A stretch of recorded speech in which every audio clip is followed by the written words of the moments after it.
आज आपण शिकणार आहोत आदर्श नेत्याचे गुण। नेतृत्वाचा विचार जर आपण केला तर नेतृत्व हे पुढाकाराचे आणि मार्गदर्शनाचं कार्य असं समजलं जात असतं। आपल्या अनुयायांना कार्यप्रवण होण्यासाठी कार्यप्रवण करण्यासाठी सातत्याने मार्गदर्शन करणे आणि त्याकरता आपल्या अंतर्गत क्षमतांचा वापर करण्याचा संबंध हा नेतृत्वाशी येतो। प्रामुख्याने नेत्यामध्ये काही गुण हे उपजत असतातच, जे वंशपरंपरेने त्याच्यामध्ये आलेले असतात। वडिलोपार्जित वारसानुसार त्याला त्या गुणाचं ग्रहण झालेलं असतं, परंतु काही काही गुण हे त्याला शिक्षण, ज्ञान, अनुभव आणि अन्य माध्यमातून प्राप्त होतात। याचं संपादनाची त्याची क्षमता जेवढी अधिक असेल आणि योग्य वेळी योग्य गुणाचं दर्शन करून त्याचा आपल्या लाभाकरिता त्याचा फायदा करून घेण्याची जेवढी योग्यता त्याच्यामध्ये असेल तेवढाच तो नेता हा यशस्वी ठरू शकतो। व्यापार व्यवसायामध्ये उद्योजक हा आपल्या कर्मचाऱ्यांचा नेता असतो, कारण उद्योजकाला सगळे कार्य करणे शक्य नसते।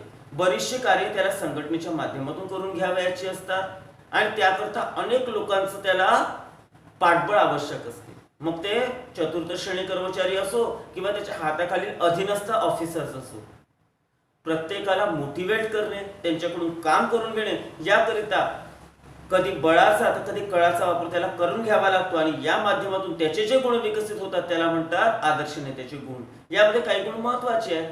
कोणते आहेत ते पहिला आहे बौद्धिक आणि मानसिक क्षमता। नेतृत्व ही मार्गदर्शनाची प्रक्रिया असते, त्यामुळे नेत्याजवळ विशिष्ट बौद्धिक पात्रता असणं आवश्यक असतेच, कारण व्यवस्थापकांना अनेक प्रकारच्या जबाबदाऱ्या पार पाडाव्या लागतात। नियोजन, संघटन, समन्वय, ग्राहकाशी संवाद साधणे, मालाचं प्रबंधन करून ठेवणे, कच्च्या मालाकरता ऑर्डर्स देणे, विक्रीची व्यवस्था करणे, विक्री विभागामध्ये झालेले काही परिवर्तन असेल, काही अडचणी असेल त्याची सोडवणूक करणे, अशी अनेक कार्ये व्यवस्थापकाला करावी लागतात आणि या सगळ्या कार्यामध्ये येणाऱ्या समस्याची त्याला आपल्या बुद्धिक चातुर्याने सोडवणूक करावी लागते। आणि त्यामुळे व्यवस्थापकाजवळ किंवा नेत्याजवळ बौद्धिक क्षमता, बौद्धिक पात्रता आणि मानसिक क्षमता, योग्य वेळी योग्य निर्णय कधी कधी घेणं महत्त्वाचं असतं।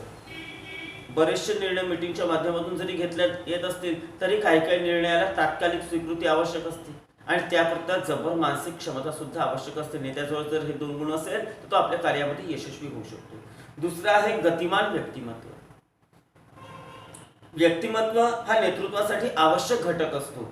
व्यक्तिमत्व प्रामुख्याने वडिलोपार्जित म्हणजे वारसहक्काने प्राप्त होत असते।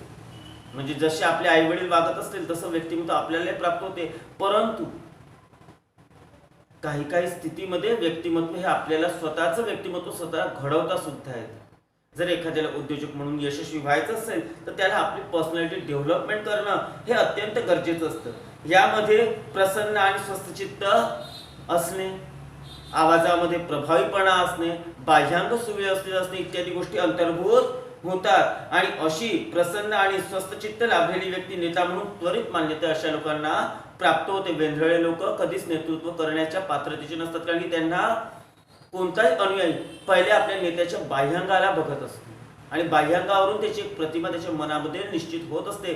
त्यामुळे आदर्श नेत्याचं व्यक्तिमत्व हे भारदस्त असलं पाहिजे। याशिवाय त्याच्यामध्ये पुढाकार घेण्याची वृत्ती असली पाहिजे। समस्या सगळ्यांच्या जीवनामध्ये येतात। कर्मचारी आणि व्यवस्थापक किंवा नोकर आणि दुकानाचा मालक याच्यामध्ये भेद काय आहे की मालकाजवळ ही एक कॅपॅसिटी असते की कोणती समस्या आली की तो त्याला फेस करण्याचा प्रयत्न करतो। नोकरामध्ये हीच एक किंवा कर्मचाऱ्यामध्ये हीच एक अवगुण असतो की ज्या ठिकाणी समस्या आली त्या समस्येची सोडवणूक माझ्याला होणार नाही। ते पर्याय शोधतात की मला आता या समस्येची सोडवणूक करण्याकरता कोण मदत करेल आणि त्या मदतीच्या मागे धावतात। आदर्श नेत्यामध्ये इतरांची मदत घेण्यापेक्षा स्वतः पुढाकार घेऊन त्या समस्येच्या सोडवणुकीकरता तो काय करू शकतो याविषयीची त्याची मानसिकता असली पाहिजे। याशिवाय तांत्रिक योग्यता, नेत्याची बौद्धिक तांत्रिक योग्यता सुद्धा प्रभावी नेतृत्वाची एक अट असते। व्यवस्थापकाजवळ नवीन सुधारित तंत्रज्ञानासंबंधीचे अद्ययावत ज्ञान असले पाहिजे। याशिवाय तांत्रिक क्षमता असलेले व्यवस्थापक उपक्रमातील कोणत्याही प्रकारच्या तांत्रिक अडचणीबाबत मार्गदर्शन करू शकतात। म्हणजेच वेळोवेळी एखाद्या अडचणी निर्माण झाल्या तर अन्य व्यक्तीवर विसंबून राहण्याची वेळ उद्योजकावर येत नाही। याशिवाय उद्योजकामध्ये एक महत्त्वाचा गुण आहे तो म्हणजे जोम आणि उत्साह। यशस्वी नेतृत्व करण्यासाठी व्यवस्थापकाजवळ उत्साह, चैतन्य, स्फूर्ती असणे आवश्यक असते. जोम व उत्साह असलेले व्यवस्थापक आपल्या सहकार्याच्या कार्यातही त्यांना मदत करतात आणि त्यांच्याकडूनही आउटपुट प्राप्त करून घेतात. जर आपण स्वतःला कामाला भिडलो तर 4 लोक अजून काम करण्याच्या उत्साहानं आपल्यासोबत जुळू लागतात. हा एक सायकोलॉजिकल फरक असतो आणि त्यामुळे नेत्याने नेहमी उत्साही राहणं आणि उत्साहवान राहणं, ऊर्जावान राहणं हे गरजेचं असते. याशिवाय निर्णय क्षमता. उद्योजकाला वेळोवेळी अनेक निर्णय घ्यावे लागतात. काही निर्णय तात्कालिक स्वरूपाचे असतात की इसका पेमेंट कर दे सर, हमारे पास इतने पैसे हैं. तर कधी कधी काही दूरगामी निर्णय घ्यावे लागतात की सर आज भी मशीन बिगड़ गई है, पिछले 6 महीने से मशीन हर चौथे दिन बिगड़ रही है, क्या हम मशीन रिप्लेस करते.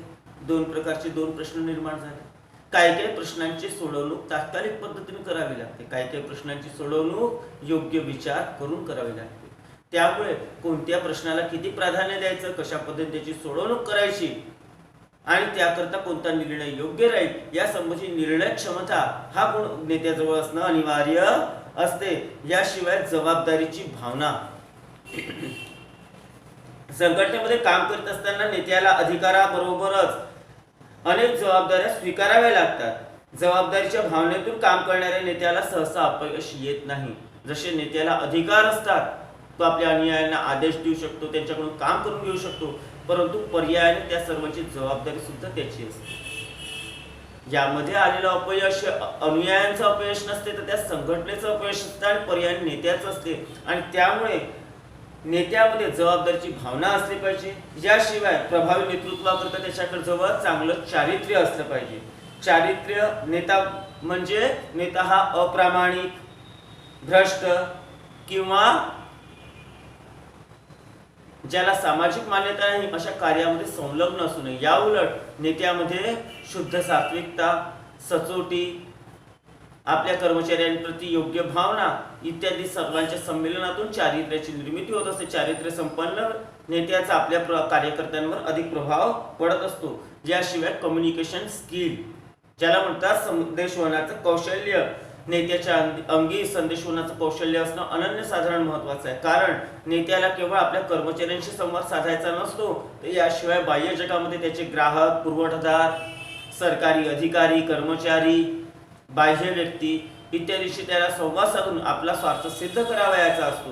त्यामुळे संदेशवहनाचं कौशल्य जेवढं प्रभावी असेल तेवढा व्यवस्थापक किंवा नेता आपल्या कार्यामध्ये यशस्वी होतो. याशिवाय दूरदृष्टी. नेत्याच्या अंगी दूरदृष्टी हा गुण असावा. दूरदृष्टीप्रमाणेच परिस्थितीचा खोलवर अंदाज घेण्याची क्षमता, त्याच्याबरोबर भविष्याचा अंदाज घेण्याची पात्रता सुद्धा महत्वाची आहे. म्हणजेच बरेचसे निर्णय आहे व्यापार व्यवसाय संघटनेमध्ये. कधी कधी मालाचे रेट कमी होऊन जातात, कच्चा माल आहे, रॉ मटेरियल रेट कमी झाले, पुरवठादारांनी संपर्क साधला की अभी रेट कम हो गए, हम 100 किलो माल भेज दे क्या. तर अशा स्थितीमध्ये दूरदृष्टी म्हणजे काय, तर पुढे अजून रेट कमी होणार आहे किंवा नाही होणार, की पुढे चालून काही दिवसांनी रेट वाढणार आहे, या संबंधीचा अंदाज करण्याची क्षमता म्हणजे दूरदृष्टी.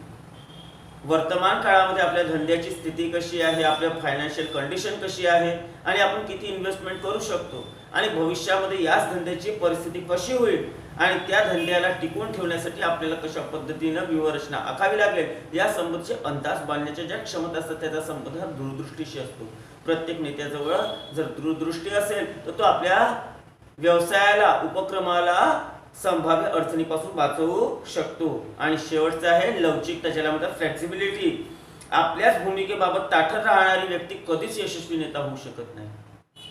का मैं कहूं सो सच, मेरे मुर्गी की एक टांग असं म्हणणारी व्यक्ती कधीच यशस्वी नेता होऊ शकत नाही. लवचिकता याचा अर्थ विशिष्ट प्रश्नाबाबत सहाय्यकाने प्रदर्शित केलेला वाजवी दृष्टिकोन स्वीकारण्याची मानसिक तयारी होईल. जसं कधी कधी व्यवस्थापकांना वाटतं की आपण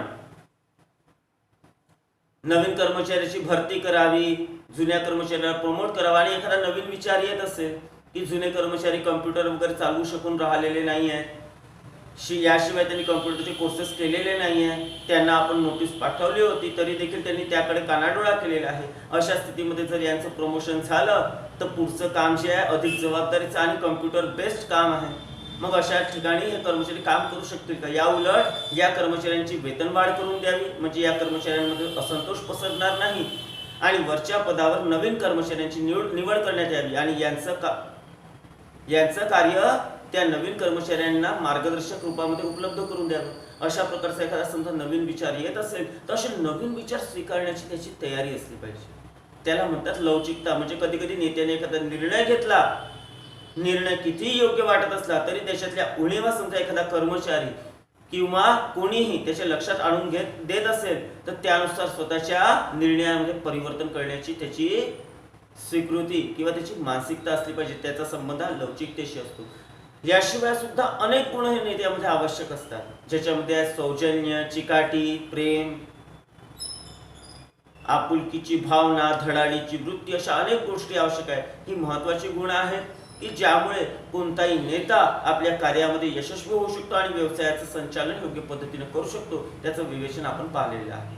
तुम्हाला जर माझा व्हिडिओ आवडला असेल तर लाईक आणि सबस्क्राईब जरूर करा. धन्यवाद.